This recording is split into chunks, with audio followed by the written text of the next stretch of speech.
Bonjour chers auditeurs, bienvenue à l'Éco-citoyen édition du 31 octobre 2013. Au microphone Maxime Plamondon, je suis très heureux de vous avoir avec nous ce matin. Émission fort particulière ce matin parce qu'on a en direct un débat qui va opposer deux jeunes candidats à la mairie de Québec. Donc, pour Démocratie Québec, on a avec nous en studio Frédéric de Beaumont et pour l'équipe Labaume, on a avec nous Laurent Proulx. Maxime, oui, Vincent. Ils ne sont pas candidats à la mairie. Comme candidats, ils sont candidats pour représenter leur circonscription, tout à fait, leur district électoral. Exact. Je m'excuse, mais je voulais quand même signifier pour Merci pas Vincent. que les gens et avec mêlés. nous en studio, Vincent Deslauriers, je suis présent comme d'habitude, fidèle au poste et... Vincent corrige mes erreurs, c'est excellent, c'est excellent. Donc, débat qui va avoir lieu justement pendant toute l'émission ce matin. Ça va être très, très intéressant. Messieurs Frédéric de Beaumont et Laurent Proulx, bonjour. Bonjour. Matin. Ça va bien? Ça va très bien. Merci. Excellent. Alors, ça va être un débat c'est très convivial. Dans le fond, les règles sont très simples. On vous demande naturellement de respecter le temps imparti. Vincent Deslauriers, qui est avec moi, va veiller à la minuterie avec son verre et son crayon. Donc, lorsque vous entendrez ce bruit, donc, ça signifiera que, Vincent, je te laisse l'expliquer. C'est vraiment pas compliqué pour les auditeurs. Alors, lorsqu'on entendra un premier coup, ça signifiera que les candidats ont 15 secondes pour terminer leur idée et 2 coups signifieront que votre temps de parole est terminé. Évidemment, on vous laissera un peu de grâce. Là. On n'est pas au goulag. Goulag électoral, mais voilà, Maxime, je pense que j'ai tout dit. Moi, je suis là pour entendre Monsieur Proulx et Monsieur de Beaumont. Alors, que dirais-tu de lancer la joute électorale? Absolument. Avant de commencer, néanmoins, je tiens à souligner à nos auditeurs, je vous invite à poser vos questions via le Facebook du Forum Jeunesse ou le Twitter à commercial FJRCN, car juste avant de conclure le débat, on sélectionnera, on a avec nous Vincent Massé-Gagné qui est en charge ce matin des communications 2.0 au Forum, qui va sélectionner une des questions qui sera posée et qu'on posera à Monsieur Proulx et à Monsieur de Beaumont. Donc, on vous invite à poser vos questions. Qu'est-ce que vous voudriez demander à nos candidats? Et on va commencer le débat. Oui, j'aimerais bien quand même qu'on prenne un petit 2 minutes 30 pour que nos candidats puissent se présenter avant de commencer tout de suite à débattre. Hein. Alors, écoutez, on a déterminé préalablement, donc on va donner la parole à Monsieur de Beaumont pour commencer, et puis par la suite pour le thème de gouvernance numérique, vous serez le premier à prendre la parole, Monsieur Proulx. Est-ce que je peux vous appeler par vos prénoms? Oui, ça va être bien. Alors, écoute, Frédéric, t'as 2 minutes 30 pour te présenter, parler des enjeux, tout ça. La parole est à toi. Super. Merci beaucoup. En premier, je tiens à vous remercier pour l'invitation. C'est super intéressant. Comme vous l'avez dit, mon nom est Frédéric de Beaumont. Je suis candidat dans le district 17, Chute-Montmorency-Seigneurial, dans l'arrondissement de Beauport. Moi, présentement, je suis étudiant au baccalauréat en géographie à l'Université Laval. Je fais ma première année. Et je vise la maîtrise en aménagement du territoire. Donc, les questions comme l'aménagement du territoire, l'urbanisme, le développement durable, c'est des choses qui m'intéressent au plus haut point. Je vis dans la ville de Québec depuis ma naissance. J'ai étudié là, au Cégep Limoilou, en sciences humaines, en enjeux internationaux. Avec aussi, je pense que ce serait important de mentionner mon autre collègue, Frédéric Chrétien, qui se présente dans Limoilou. J'étais avec lui au Cégep Limoilou. C'est là que je dirais que les deux, on a vraiment eu la piqûre pour la politique. Sinon, j'ai participé à l'édition 2013 du Forum étudiant. Le Forum étudiant, c'est une simulation parlementaire. Et puis, je vous dirais que ça aussi, ça m'a beaucoup aidé, je dirais, pas aidé, mais je dirais que ça a développé mon sens politique, là. C'est super important. Je m'implique activement dans la vie politique de la ville de Québec, du Québec, la province et du Canada. Depuis, je dirais, les élections fédérales de mai 2011. C'est ça qui m'a fait embarquer dans la machine politique, puis j'en suis pas sorti depuis, puis j'espère ne jamais en sortir, parce que moi, je trouve ça c'est super important. C'est vraiment là que j'ai eu la piqûre, là. Mais c'est justement en ayant expérimenté plusieurs niveaux de politique que je me suis aperçu que le niveau municipal, c'est le niveau le plus proche du citoyen. C'est le niveau qu'on peut vraiment faire bouger les choses. Je dirais qu'au municipal, là, c'est tangible. On peut voir le résultat de nos efforts rapidement. Je me présente sous la bannière de Démocratie Québec. Selon moi, c'est le parti avec le programme le plus étoffé, un programme résolument progressiste. J'ai personnellement à cœur les valeurs de respect du citoyen, de la participation citoyenne, de l'implication jeunesse, bien sûr le développement durable. Moi, je me présente en tant que conseiller municipal pour que ces valeurs-là fassent leur retour au conseil municipal, car malheureusement, je trouve qu'elles n'y sont pas assez présentes avec l'administration actuelle. Je suis persuadé que mon parti Démocratie Québec, c'est la meilleure option pour la ville. Puis j'invite tous les citoyens à aller consulter notre programme sur notre site internet, le démocratiequebec.org, pour aller voir par vous-même et comparer notre programme et nos idées aux autres. Là. Fait que je vous remercie. Merci. Monsieur Proulx. Oui, alors je vais commencer moi aussi en vous remerciant. C'est très gentil de m'avoir invité parmi vous aujourd'hui. Mon nom est Laurent Proulx. Je suis candidat dans le district 12 de Cap-Rouge-Laurentien, un district qui est nouvellement formé, qui fusionne. Je suis étudiant en deuxième année au baccalauréat en droit à l'Université Laval. Avant ça, j'ai fait un retour aux études par la voie de l'école aux adultes. Avant ça, j'étais un soldat dans les forces canadiennes à Valcartier. J'ai fait 5 ans. Entre-temps, j'ai aussi travaillé à l'Institut économique de Montréal comme assistant de recherche pour un économiste en convention collective municipale pour Montréal. Je reste assez optimiste pour dimanche. C'est ma première expérience, donc j'ai pas mal hâte. Donc ça complète pas mal ma présentation là, pour ma part. Merci, messieurs. Alors effectivement, merci. Et si vous êtes partant, on va se lancer pour la première question. Maintenant que tout est en place. Première question concernant la gouvernance numérique. C'est quelque chose dont on entend de plus en plus parler, mais qui reste nébuleux un peu dans l'esprit des gens.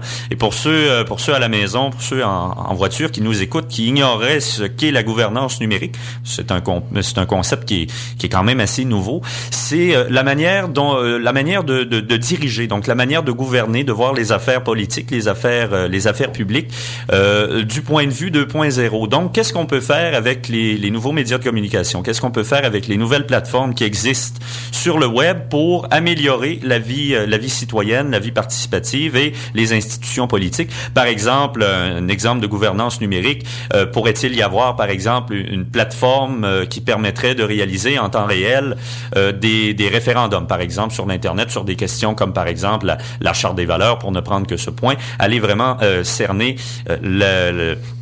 l'intérêt citoyen, l'intérêt de la population, les valeurs de la population par rapport à ça. Alors c'est en gros, là, je résume de manière très rapide ce qu'est la gouvernance numérique. Et de plus en plus, on se rend compte que les mouvements d'idéation, de contestation, puis d'implication citoyenne prennent racine puis croisent via les médias sociaux, puis de manière plus générale là, par Internet, par le net.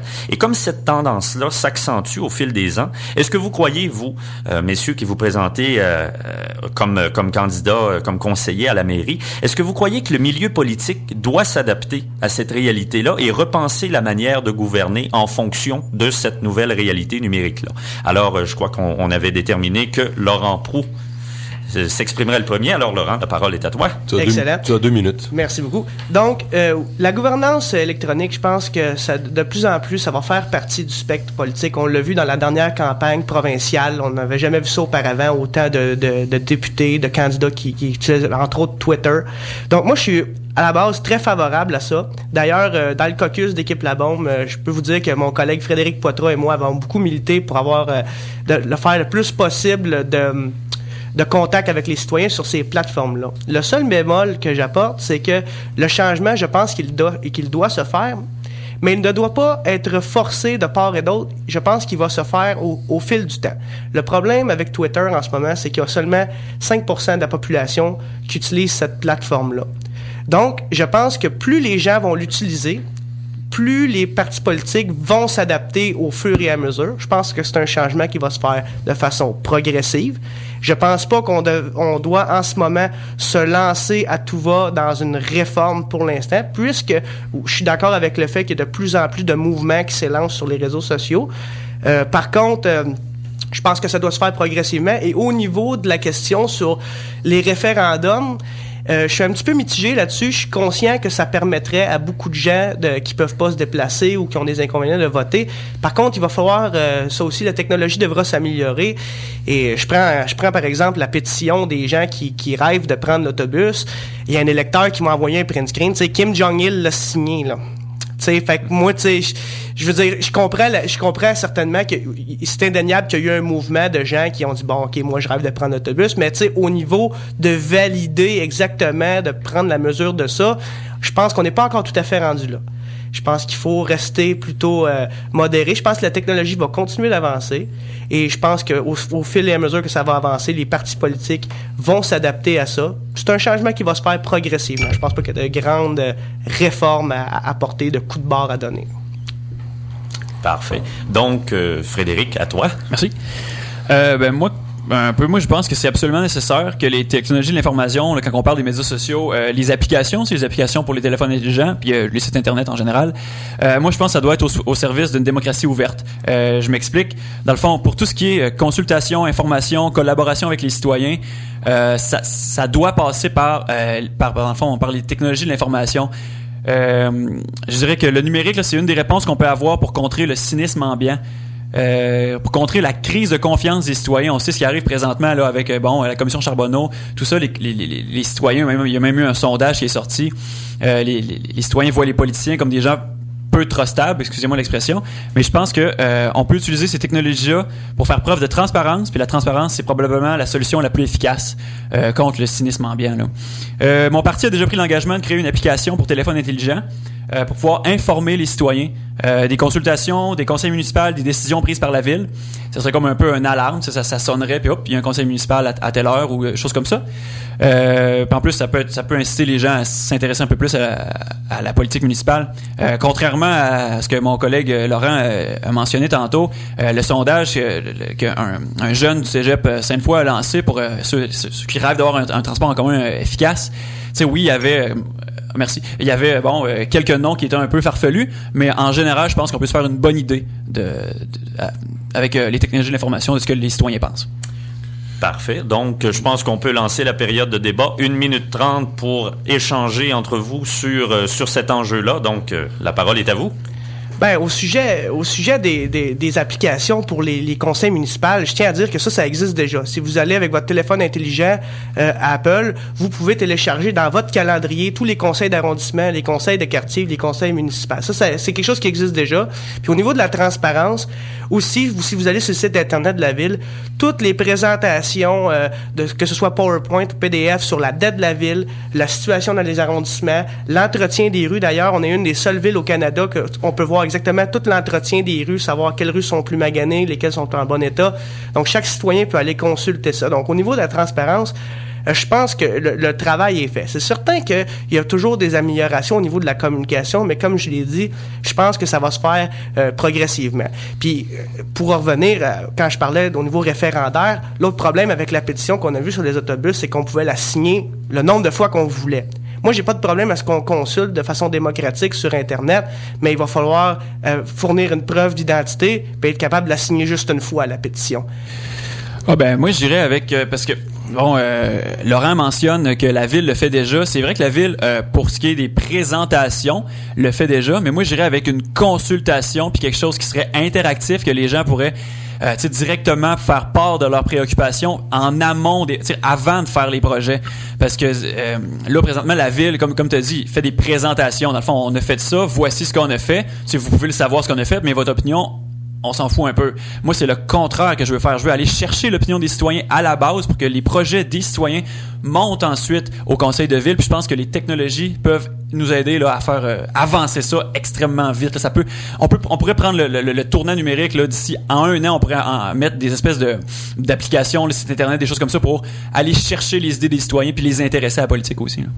Ben moi, je pense que t'as peut-être raison en partie sur le fait qu'on peut augmenter la participation. Par contre, Équipe La Bombe, c'est l'administration qui a fait le plus de consultations publiques historiquement des administrations municipales. Et l'autre problème avec les réseaux sociaux comme ça, où les gens font des commentaires, c'est que ça enlève, comparément au conseil de quartier, au conseil d'arrondissement, ça enlève toute source de débat. Ça enlève toute source de débat entre les citoyens. Les citoyens sont invités à se prononcer. On a apporté des centaines de changements au PPU avec les amendements que les citoyens ont proposés, mais il faut qu'il y ait débat entre les citoyens. Puis peut-être qu'un citoyen qui arrive avec certaines appréhensions sur un enjeu, vont rencontrer d'autres citoyens, vont s'exprimer, vont se parler entre eux, et là, ok, ouais, j'avais pas vu ça comme ça. Il faut que les gens, moi je pense, fassent quand même l'effort. Oui, je crois aux réseaux sociaux pour améliorer, mais il faut quand même que les gens fassent l'effort de venir au conseil d'arrondissement, au conseil de quartier. Il y a des gens qui sont là, il y a des structures en place. Il s'agit de les utiliser, faire valoir son point. Moi, je suis d'accord en partie avec certaines choses que tu as dit, Laurent. Par exemple, il y a une affaire que moi je suis pas d'accord, c'est que l'administration La Bombe, c'est celle qui a fait le plus de consultations. Vous organisez beaucoup de consultations entre parenthèses, mais moi je pense que c'est plus des shows de communication. Mais bon, c'est mon avis, t'as la tienne. C'est sûr qu'on sera pas d'accord là-dessus. Mais sinon, la chose que je suis d'accord avec toi, puis je tiens à le mentionner, c'est vrai que c'est important que les gens se déplacent dans les conseils dans les conseils de ville, dans les arrondissements. C'est vrai que c'est important que les gens prennent part aussi, tu sais, virtuellement. Bon, c'est facile. Des fois, t'es assis à la maison puis tu peux chialer sur Internet, tout ça, mais je suis d'accord avec toi, il faut que les gens se déplacent pour aller participer à la ville, là. Voilà. Est-ce que vous avez un dernier mot à dire sur ce thème-là ou on glisse tout de suite au deuxième thème? Pour ma part, je pense que ce serait... Pour moi, ça va aussi. C'est bon, Maxime? Parfait. Alors, écoutez, merci, messieurs. Ça lance de manière fort tripative, comme dirait l'autre, ce débat. Question numéro 2, on va glisser dans le thème du financement du transport en commun, parce qu'on en a beaucoup parlé, entre autres, lors du fameux débat entre David Lemelin et Régis Labaume, donc, et cette fameuse pétition dont on parlait il y a quelques instants, qui en a suivi. Donc, c'est un sujet qui est très chaud ici à Québec, qui est important aussi. Je pense que la population se mobilise beaucoup autour de ce sujet-là. Et la contribution municipale, naturellement, est essentielle pour maintenir puis accroître les services publics de transport en commun. Ça, on est tous d'accord là-dessus. Sans ce financement-là, les sociétés de transport comme le RTC ou autres, les plus petites sociétés en région, sont condamnées, sont contraintes de couper dans les services qui existent déjà. Alors, selon vous, est-ce que c'est une priorité d'accroître la contribution municipale à l'enveloppe dédiée au transport collectif? Oui. Monsieur Beaumont, vous avez 2 minutes 30 pour présenter votre... 2 minutes, pardon, pour présenter votre point de vue. Merci. Moi, je dirais simplement, là, oui, c'est dans le top 3 des priorités. C'est excessivement important qu'une ville investisse dans son transport en commun. Quand je dis top 3 des priorités, là, nous, à Démocratie Québec, la dette, négocier le régime de retraite, puis le RTC, c'est nos 3 priorités les plus importantes. J'aimais pas en ordre, c'est juste comme c'est lancé comme ça. Démocratie veut mettre 5% de plus. Je tiens à mettre un emphase sur de plus, puisque Régis Labaume, il en a parlé pas mal. Dans le financement du RTC, là, pour pouvoir innover, pour pouvoir s'inspirer des villes européennes, pour pouvoir être les leaders dans le transport en commun, ça prend du financement. Puis Démocratie Québec a la volonté politique de le faire, d'augmenter le financement du RTC. Je parlerai un petit peu du projet du tramway. C'est un projet qui est intéressant, c'est un projet là, qui rentre parfaitement dans le cadre du développement durable, mais c'est seulement, on parle de 2028, 2029, 2030 environ, qu'on parle de l'avoir fonctionnel.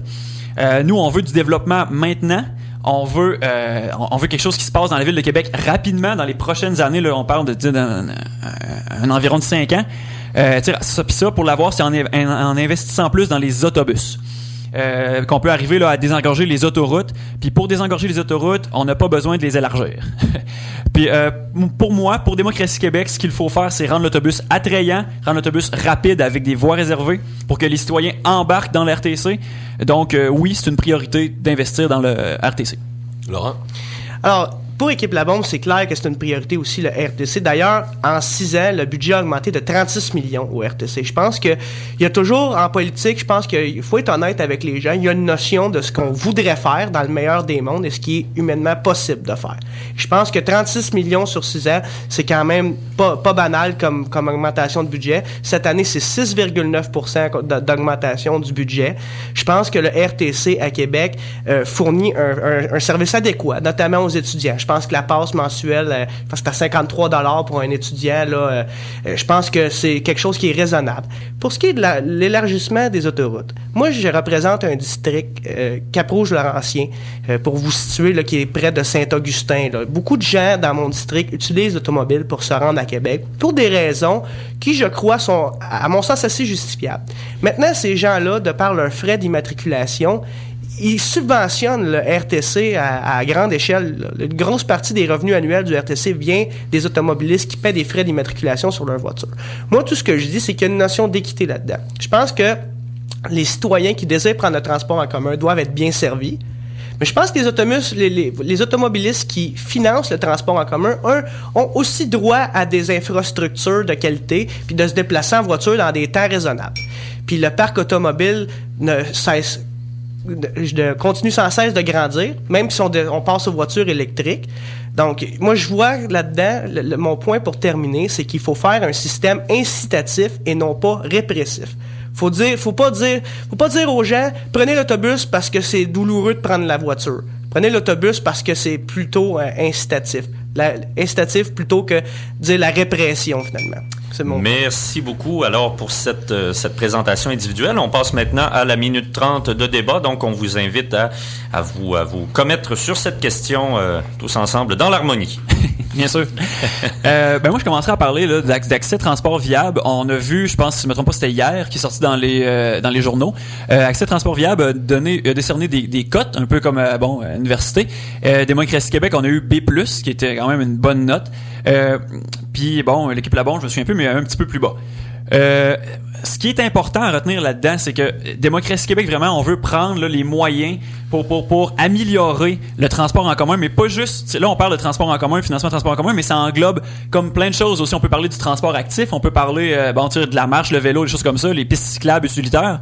Mais là, c'est sûr que notre sujet, c'est plus le transport en commun. Fait que nous, ce qu'on veut, c'est que les citoyens, quand ils ont un choix à faire, comme Laurent disait, soit l'automobile, soit le transport en commun, on veut que le choix soit facile à faire en disant crime, si je prends le transport en commun, ça va aller aussi vite qu'un automobile, puis j'aurai le temps de checker, mettons, mes mails, checker mes affaires dans l'autobus. Il faut que ça soit convivial, puis nous autres, c'est là qu'on veut aller, là. On veut que c'est ça, c'est pas une affaire le char contre l'autobus, c'est vraiment, on veut donner le choix puis que le choix soit égal. C'est sûr que il y a des avantages à avoir son automobile, mais on veut qu'il y ait plus d'avantages à prendre l'autobus que de prendre l'automobile.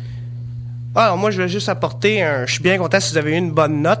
Le seul bémol que je vais apporter, c'est que la note obtenue par équipe La Bombe est peut-être inférieure, mais c'est une note sur un programme réel. C'est un programme là, qui était sur une gouvernance qui existe.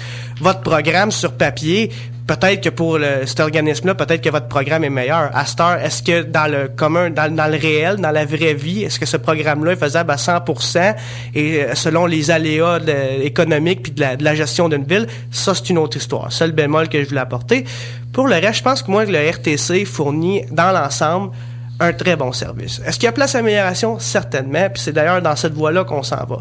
La seule chose que je dis, moi, c'est que les automobilistes ont droit, eux aussi, à des infrastructures qui répondent à certaines normes de satisfaction, surtout que, je veux dire, c'est quasiment un principe de démocratie rendu là, au sens où si les gens choisissent d'emprunter l'automobile plutôt que l'autobus. C'est notre devoir de continuer à les encourager à prendre le transport en commun, mais ils ont quand même le droit à des services pour lesquels ils déversent des taxes. Là. Non seulement ils financent le transport en commun, mais ils financent les routes aussi. Là. Donc ces gens-là, surtout, moi je pense qu'on s'en va très prochainement vers la voiture électrique, mais il va quand même falloir que ces automobiles-là passent quelque part. Et moi, je pense que au niveau du transport en commun, je suis très, très fier du bilan d'équipe La Bombe, honnêtement. C'est sûr qu'on peut toujours faire mieux, mais compte tenu de ce qui est humainement possible de faire, moi, je suis très, très fier de ce qu'on a fait. Ouais, moi, il y a quelque chose qui est dans le discours d'équipe La Bombe qui m'agace puis qui agace, je pense, une bonne partie de la population. Vous parlez toujours en termes de finances, en termes de profit, en termes de rentabilité. La ville n'est pas une entreprise. La ville est là pour donner des services aux citoyens. La ville n'est pas là pour faire du profit. Ceci dit, faut être réaliste. Mais quand même, moi, je pense que encore là, ce qu'il faut faire, c'est de dire aux citoyens, c'est de changer la mentalité. C'est de changer la mentalité des citoyens. Faut les inciter à prendre l'autobus. Puis c'est une game là, je dirais un peu là, faut les inciter à prendre l'autobus par des moyens concrets. Fait que c'est ça que Démocratie Québec veut faire. En terminant, là, moi, la Ville de Québec, là, je l'ai jamais croisée au coin de la rue, elle m'a jamais dit bonjour. La Ville de Québec, c'est une créature du ministère du MAMRO, finalement, avec l'argent des taxes. Et moi, je pense que c'est primordial que quand on se gouverne, qu'on fait des choix, qu'est-ce qu'on fait avec l'argent des autres vienne en tête de liste là, comme préoccupation, parce que c'est pas comme une entreprise, effectivement, on fait pas de profit, sauf qu'on gère quand même l'argent des jeunes familles, des travailleurs. Il faut faire les choix sensés avec ça. Là. C'est sûr qu'on prend toutes les ambitions du monde, là, mais il faut quand même rester mesuré. Là. Alors, merci pour ces super interventions. Troisième sujet, et l'avant-dernier de ce débat, sujet de culture et de société.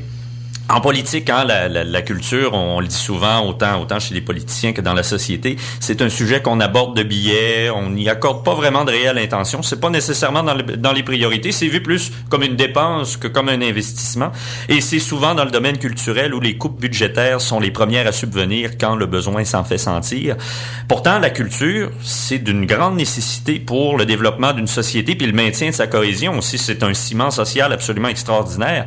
Alors, est-ce qu'en tant que politicien, est-ce qu'en tant qu'homme de politique, vous croyez que les enjeux culturels occupent une place suffisante dans le discours de nos politiciens? Et est-ce que c'est réellement un enjeu auquel les électeurs accordent de l'importance, la culture? Ben, moi je pense qu'on... Oui, c'est à toi, oui, je t'en prie. Moi, je vais vous faire une confession ce matin. Avant de rejoindre l'équipe La Bombe, j'étais de l'école de ceux qui étaient assez sceptiques par rapport aux bénéfices de faire des investissements en culture. J'étais pas convaincu. Et là, quand je suis arrivé à l'équipe La Bombe, je me suis mis à faire mes devoirs et à étudier les dossiers. Et ce qu'on découvre à Québec, là, c'est que de la façon l'administration La Bombe le fait, c'est payant d'investir en culture. Il y a moyen de faire les choses de manière à ce que ce soit payant d'investir en culture. Que ce soit payant au niveau des retombées économiques pour les commerçants, et que ce soit payant aussi au fait que Québec, moi je pense, doit jouer un rôle de par sa beauté et sa position géographique, doit jouer un rôle d'un peu d'une capitale culturelle. Et le bilan qu'on a, nous, là, depuis 6 ans, là, je peux vous sortir là, quelques réalisations rapidement. Là. Il y a eu le Festival de films de Québec, qui est à mon avis là, un très bel accomplissement. Le Moulin à Images, le Carrefour international de théâtre. Il y a tout plein de choses. Et ce que ça amène, ça, c'est que ça a des retombées économiques. Et ce que ça fait, c'est que les touristes qui venaient avant seulement pour la beauté des bâtiments et l'histoire, maintenant peut-être reste une soirée de plus à Québec pour aller voir un spectacle de Robert Lepage, pour aller visiter des attractions culturelles. Donc, il y a inévitablement des retombées économiques de ça. Et ça permet aussi aux artisans de la culture, les techniciens de scène, les techniciens de son, ceux qui vivent de leur métier d'art, d'en vivre, là, si c'est pas de façon saisonnière, là, à tout le moins, de vivre comme du monde de leur métier. Ça, je pense, c'est important dans une société parce qu'on parle toujours des œuvres puis de la création, mais on oublie trop souvent que les artistes, c'est intéressant de leur donner les moyens de vivre de leur métier, qu'ils soient pas obligés de faire un second travail pour être capable de faire leur passion. Pour ma part, la question a 2 volets. Je commencerai par le premier volet, la place de la culture dans le discours politique. Moi, je crois que les enjeux culturels n'ont pas la couverture vraiment qu'ils devraient avoir de la part des politiciens en place et peut-être de nos médias aussi. Peut-être que c'est pas assez vendeur que de parler de culture. Bon, souvent, on entend juste parler des grands événements. Nous, à Démocratie Québec, on pense qu'il doit en avoir des grands événements, mais peut-être à moins grande envergure, je dirais, ou peut-être pas moins grande envergure, mais peut-être un peu moins. Que, dans le fond, là, je fais référence directement au Cirque du Soleil et au Moulin à Images. Ça, c'est des choses qu'on aurait dû avoir seulement peut-être 1 ou 2 ans maximum, parce que par la suite, on a vu, les gens sont moins venus un peu. Puis rapidement aussi, là, je crois que les citoyens de la ville accordent de l'importance à la culture, mais que peut-être pour certains, c'est pas leur priorité, un peu comme Laurent disait tantôt, et peut-être fait un cheminement. Au début, avant, c'était pas ta priorité, maintenant, bon, c'en est rendu peut-être une. Mais il faut prendre en compte aussi là, la priorité des citoyens. En a peut-être que la culture, ça les intéresse un peu moins. Fait que, bon, c'est un peu ça pour ma part, pour cette question-là. 1 minute 30, monsieur Laurent.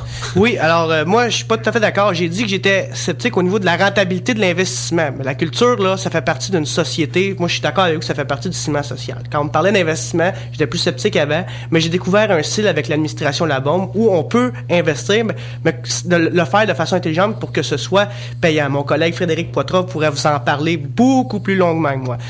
Par contre, moi, je veux juste revenir sur quelques petites choses. Les grands événements, c'est un investissement qui est assez minime. On parle là, d'un budget de fonctionnement autour de 80 millions et la ville ne met pas plus que 10% là-dedans. Le reste vient du privé et des autres paliers de gouvernement. Donc, aux mesures coût-bénéfice, moi, je pense que c'est un excellent investissement. Et d'ailleurs, Frédéric était présent comme moi au débat entre M. Lemelin et M. Labombe.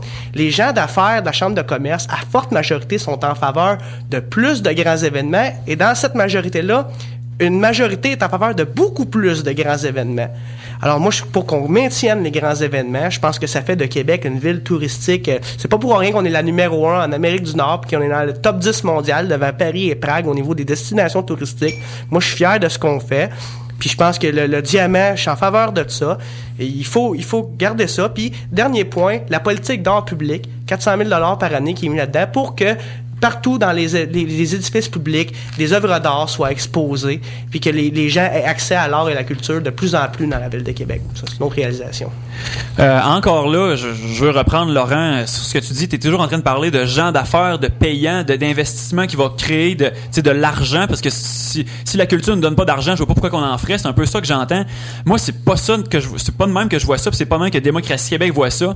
Tu sais, ça se peut là qu'il y ait certaines arts, mettons, qui rapportent pas énormément d'argent, mais comme tu as dit tantôt, qui peuvent faire vivre les artistes. Ça, c'est important. Ça, j'ai bien aimé ça tantôt quand tu disais que bon, faire vivre les artistes, ça c'est correct. Mais c'est pas vrai là que c'est tous les arts qui vont rapporter des millions en retombées, puis que les gens vont rester une nuit de plus pour voir ça. Mais tu sais, il y a moyen de faire en sorte que ces arts-là deviennent intéressants. C'est pas obligé toujours de faire du profit, de faire encore là de la rentabilité, les gens d'affaires. Moi, je trouve que c'est une mauvaise vision que l'équipe La Bombe a, puis c'est quelque chose que je trouve déplorable. Nous, à Démocratie Québec, ce qu'on veut faire, c'est on veut vraiment mettre de l'avant les artistes émergents. Il y a déjà des programmes que la ville a fait. Ça, c'est excellent. Première ovation, si je me trompe pas, la ville a mis une grande part là-dedans. Ça, c'est parfait, mais il faut en faire plus. Pas juste pour les artistes de la musique, là. Comme tantôt, je disais, on parlait des arts visuels, la sculpture, la peinture, les choses comme ça, la joaillerie, même, moi, je rentre ça là-dedans. Fait qu'à Démocratie Québec, on veut que tous ces types d'arts-là soient sur le même pied d'égalité. Là. C'est pas vrai qu'il y a juste les spectacles de Céline Dion qui doivent être intéressants. Là. Ben moi, en terminant, je suis pas d'accord avec ça. Tous les arts sont intéressants à Québec. Il y en a pour tous les goûts. Et quand je parle de rentabilité, il y a deux choses là-dedans. Il y a premièrement le fait, comme je l'ai dit, on a beau dire, ah oui, mais tu sais, il y a pas juste la rentabilité. Peut-être, mais ces artistes-là, il faut qu'ils mangent puis qu'ils payent leur loyer. Donc, à quelque part, il y a une notion de rentabilité. Des subventions pour ça? Ben écoutez, c'est justement, sauf qu'on peut s'arranger pour que la subvention soit efficiente. Moi, je pense que oui, surtout que c'est de l'argent des payeurs de taxes. Puis l'autre truc avec ça, je pense qu'il faut continuer. Je peux vous en donner encore. L'Amplificateur de Québec est un lieu où les jeunes musiciens de la relève peuvent aller se produire. On est la ville au Québec qui investit le plus en culture. Ça, c'est un fait avéré. On est la ville au Québec qui investit le plus en culture. Puis moi, je suis fier de ça. Au prorata des citoyens, sinon c'est pas vrai.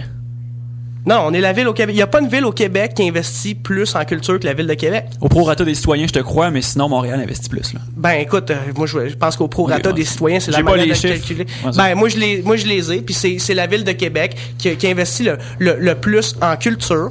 Puis moi, je suis fier de ça. Faut que ça continue. Il y a pas de... Puis quand je parle de rentabilité, c'est bien de valeur, mais c'est parce qu'on investit de l'argent public. Tu sais, si je faisais de la philanthropie avec mon argent, puis que là, je pourrais dire, c'est pas grave si ça fait pas de revenus parce que j'encourage. Mais nous, comme administration municipale, on investit de l'argent que les payeurs de taxes gagnent à la sueur de leur front. On peut pas faire de légèreté avec ça. Il faut s'assurer que ce soit efficient. C'est tout. J'ai donné, t'as eu à peu près 1 minute 30, là, parce que t'as intervenu, donc je te laisse 1 minute 30, mais si tu veux intervenir, t'as la permission, Laurent, si tu veux. Non, moi, il y a quelque chose que j'attendais, parce que je savais que ça allait sortir, c'est le mot payeur de taxes. Moi, je trouve ça affreux, là. Payeurs de taxes, les citoyens, ben justement, les habitants de la ville de Québec, ce n'est pas des payeurs de taxes, c'est pas une vache à lait que la ville profite, là. C'est des citoyens qui participent à la vie créative, à la vie de la ville. Fait que c'est juste pour dire, là, j'haïs le terme payeur de taxes. Ça m'écoeure. Sinon, là, pour en revenir sur la culture, moi je trouve, tu parles souvent encore là de rentabilité, des choses comme ça. C'est vrai là qui doivent vivre de leur art, mais justement moi je pense que la ville de Québec n'est pas obligée de se dire ben tiens, voilà une subvention, mais rapporte-moi des profits là, sinon t'en auras pas là. Ça je trouve que c'est vraiment une mauvaise vision. Puis ça en prend quelques-unes il y en a là, des subventions qui feront pas de profit avec ça là. C'est justement pour que la vie culturelle de la ville s'épanouisse, c'est justement pour faire rayonner la ville de Québec qu'on a besoin de faire ça. Ouais, mais sauf qu'overall, quand on regarde la moyenne, c'est certain que c'est pas toutes les subventions qui sont aussi payantes une que l'autre. Mais sauf que quand on fait la moyenne à la fin de la journée, c'est finalement rentable. Quand on regarde l'image d'ensemble, là, c'est finalement rentable. Et moi, je vous dis, Monsieur de Beaumont, en tout respect, là, vous irez vous mettre à la porte quand les gens vont payer leur compte de taxes, là, puis vous irez leur dire ça, qu'ils sont pas des payeurs de taxes, qui sont des êtres humains contributifs, là, puis vous observerez leur réponse. Il n'y a pas de problème, mais tu sais, je relancerais en disant, vous avez rien qu'à pas toujours les augmenter, les comptes de taxes. Allez, au résidentiel, ça augmente à l'inflation. On est taxé en bas de la moyenne de toutes les grandes villes du Québec. Moi, j'ai personnellement des amis qui habitaient sur une ferme, là, puis ils ont été augmentés et si je me trompe pas, ils ont été augmentés d'une affaire comme 600 pièces, ça faisait comme 800%. Là, vous allez me dire, c'est une chose particulière. C'est vrai, c'est agricole. Mais c'est agricole, je veux dire, il y a des paramètres au niveau de l'agricole. Moi, je vous parle dans le résidentiel. C'est certain que dans le commercial, ça a monté en haut de l'inflation. Ça, c'est un phénomène des fusions des grandes villes auquel on n'échappe pas. Mais pour les résidentiels, on a taxé... qu'on s'éloigne un peu de la culture. On est dans l'agriculture un peu. Là, je veux juste dire, tu sais, vous me dites, les citoyens de Québec ne sont pas des payeurs de taxes. Moi, je vous dis, je vous fais un reality check. Je dis, allez vous promener, allez parler aux gens de au prix qu'ils payent. Là, je suis pas mal sûr que votre ami qui a été augmenté de $600, là, si tu poses la question, je suis pas mal sûr qu'il va te dire qu'il est un payeur de taxes. Là. Vincent, je crois que tu as une question. Ouais, exactement. Je pense qu'avant de débouler vers le quatrième thème, on voit le temps qui file et on a eu des questions des gens du public via les réseaux sociaux. Vincent Massé-Gagné qui comment je pourrais dire ça, qui recueille ces questions-là. Donc, on a une question qui nous vient de William Fortin qui touche la revitalisation des berges. Donc, je vous pose la question. Je vais vous laisser 1 minute 30 pour répondre. On prendra pas de période de débat à moins qu'on sent que c'est nécessaire. Et donc, par la suite, on glissera vers le quatrième thème. Donc, je vous lis la question comme ça. Que comptez-vous faire pour continuer la revitalisation des berges? Il y a déjà du progrès, mais que feriez-vous concrètement pour redonner le fleuve aux citoyens de Québec? Vous aviez eu, M. Proulx, le droit de répondre dans le dernier thème en premier. Donc, M. de Beaumont, allez-y. Oui, parfait. On a déjà, je me rapporte encore à mon programme, pas juste au programme de Démocratie Québec. On a déjà des engagements pour la revitalisation des berges.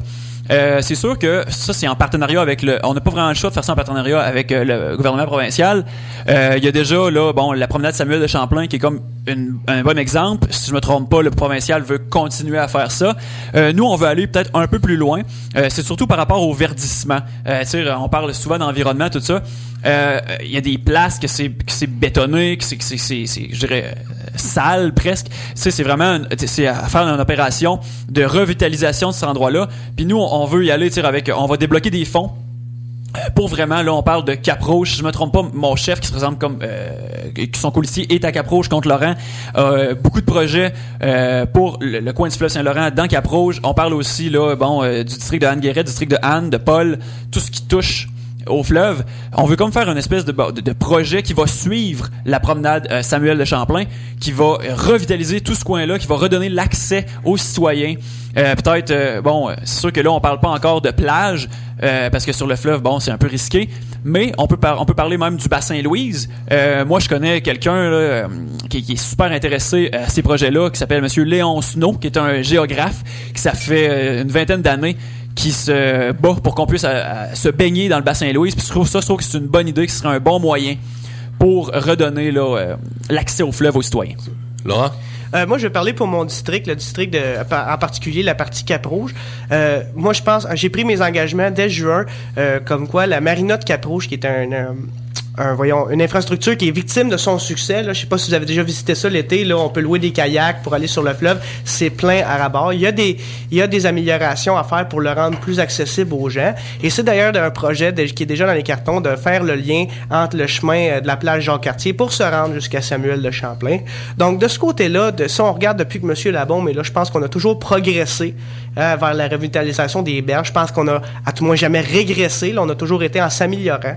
Et moi, je pense qu'on est de ce côté-là. Là, je pense qu'il n'y a pas vraiment d'inquiétude à avoir. On continue. Ça fait partie. Là, le fleuve fait partie intégrante de la beauté de notre ville. Je pense que M. Labaume est très, très sensible à ça puis qu'on est sur la bonne voie. Là.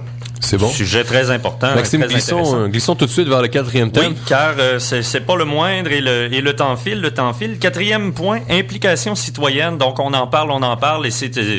Pour une élection municipale, on a rarement vu autant de mobilisation, surtout auprès des jeunes. Et on dépeint souvent les jeunes comme étant très peu actifs, socialement parlant, des espèces d'êtres veules et paresseux, avachis devant leur télévision. Et aux dernières élections municipales, c'est moins de 30% des jeunes qui se sont prévalus de leur droit de vote. Qu'est-ce qu'on peut faire pour inciter les jeunes à aller voter, puis d'une manière plus large, à s'intéresser aux affaires publiques? Oui, Laurent. Ça, c'est une problématique. Moi, je me suis penché là-dessus. Étant moi-même, je pense encore un jeune. Là. J'achève d'être jeune, mais je suis encore jeune. Mais c'est triste parce que c'est un cercle vicieux. C'est-à-dire que les formations politiques, de par leur nature, puis de par le fait comment la démocratie fonctionne, ils doivent prendre position sur des enjeux qui touchent les électeurs. Touche les gens qui vont voter. Parce que, tu sais, je veux dire, c'est comme ça que ça, tu sais, je veux dire, on peut pas prendre des positions sur des enjeux. C'est pas payant pour une formation politique de prendre position sur des enjeux, sur des gens qui ne vont pas voter. C'est triste à dire, mais c'est quand même la triste réalité de la chose. Et les jeunes, eux, là où le cercle se complète, c'est que les jeunes ne voient pas dans les programmes de partis d'enjeux qui les touchent personnellement et donc ne vont pas voter. Et ça tourne comme ça et on est toujours dans le même cercle vicieux. Il faut, je pense, briser ce cercle-là et je pense que le leadership doit venir des formations politiques et non pas du public. Je pense que c'est le fardeau du politicien de s'adapter et de changer, de démontrer le leadership et d'aller chercher l'électorat et non pas l'inverse. Je pense que c'est un fardeau qui appartient aux politiciens. Et d'ailleurs, à Équipe La Bombe, on propose beaucoup de choses pour les jeunes familles, entre autres. On a une politique qui a été dévoilée durant notre campagne pour permettre à des jeunes familles d'avoir accès plus facilement à la propriété parce qu'on sait que c'est pas évident pour une famille avec un revenu moyen de 80 000 $ par ménage d'accéder à la propriété sur le territoire de la Ville de Québec. C'est pas évident. Alors, on avait des terrains vagues à la Ville de Québec qu'on a décidé de faire un projet pour permettre à certaines familles qui vont se qualifier d'y accéder. Alors, moi, je pense qu'on commence tranquillement à faire des politiques publiques qui vont chercher l'intérêt des jeunes. Je pense qu'au niveau du transport en commun aussi, d'ailleurs, notre plateforme de transport en commun, je pense qu'elle va chercher l'intérêt des jeunes.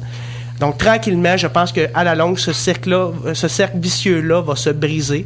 Mais c'est sûr qu'il faut continuer d'y travailler, puis qu'il faut continuer de faire des politiques, même si les jeunes n'en vont pas encore autant voter qu'ils le devraient. Monsieur de Beaumont? Oui, merci. Bon, pour une fois, je pense qu'on est d'accord sur la plupart des choses que vous avez dit. C'est le fardeau des politiciens, comme mon collègue Laurent Proulx mentionnait. Mais, par exemple, il y a une affaire que je suis pas d'accord, c'est que l'équipe La Bombe, premièrement, vous avez même pas de conseil des jeunes. À Démocratie Québec, on en a un. Puis ce conseil des jeunes-là est actif. J'ai une liste ici. Hier, en me préparant pour le débat, je me suis fait une liste des engagements qu'on a pris au cours de la campagne et des choses qui sont dans notre programme pour faire que les jeunes s'impliquent là, dans la vie de la ville. Au processus décisionnel de la ville. Bon, c'est ça, j'ai des exemples concrets. Faire des tournées des cégeps et des universités pour expliquer le travail d'un conseiller municipal. Ces tournées-là, c'est fait par les élus. Organiser des périodes de questions et de réponses des élus avec les citoyens en dehors du conseil municipal. Organiser en partenariat avec les associations étudiantes des conférences sur des sujets touchant la ville. Donner des budgets participatifs au conseil de quartier, organiser une simulation du conseil municipal à l'hôtel de ville à l'image du Parlement étudiant, créer des stages de recherchistes et de conseillers pour les 18 à 25 ans avec les élus municipaux, créer une prix et des bourses, des implications citoyennes, biannuellement organiser des rencontres avec les élus. Toute la liste de choses que je vous ai dit, c'est des projets que Démocratie Québec veut mettre de l'avant s'il prend le pouvoir le 3 novembre prochain. C'est hyper important, puis c'est pas en faisant des tirs.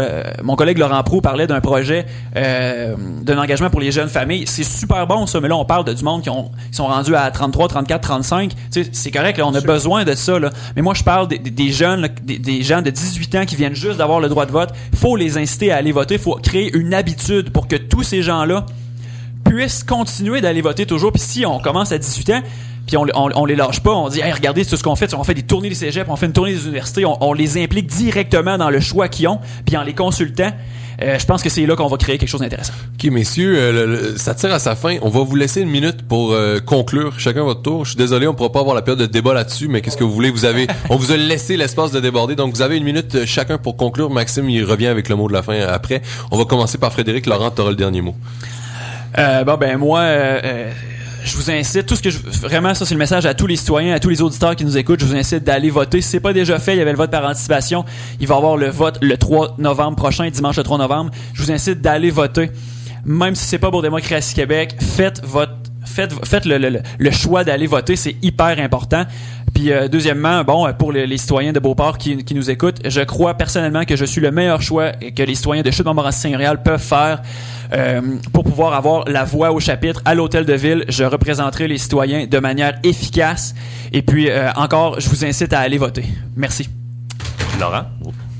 Alors, même chose, pas le choix d'aborder dans le sens de Frédéric.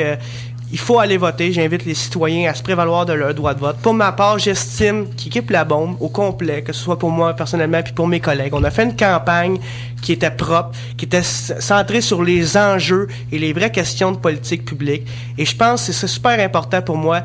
Au niveau de l'exercice démocratique, c'est on ne peut plus clair. Les gens savent à quoi s'attendre au niveau de transport en commun, au niveau de la culture, au niveau de la justice entre les générations. Ça, c'est un enjeu. Là, on parle beaucoup de jeunesse, là, mais la justice entre les générations, tu sais, être pour la jeunesse, là, c'est pas juste faire le tour des universités. C'est prendre des décisions de politique publique pour que dans 30 ans, les jeunes actuellement qui ont 18 ans, dans 30 ans, il reste quelque chose d'intéressant pour eux autres. La justice intergénérationnelle, c'est super important. C'est d'ailleurs ce qui m'a fait joindre en premier lieu Équipe La Bombe. Donc, j'invite les gens à aller voter. Les gens, vous savez pourquoi vous allez voter. Équipe La Bombe, le choix est clair. Puis ça va être à vous, respectueusement, de décider en votre âme et conscience le 3 novembre. Merci beaucoup. Frédéric de Beaumont, Laurent Proulx, merci énormément d'avoir été avec nous ce matin en studio.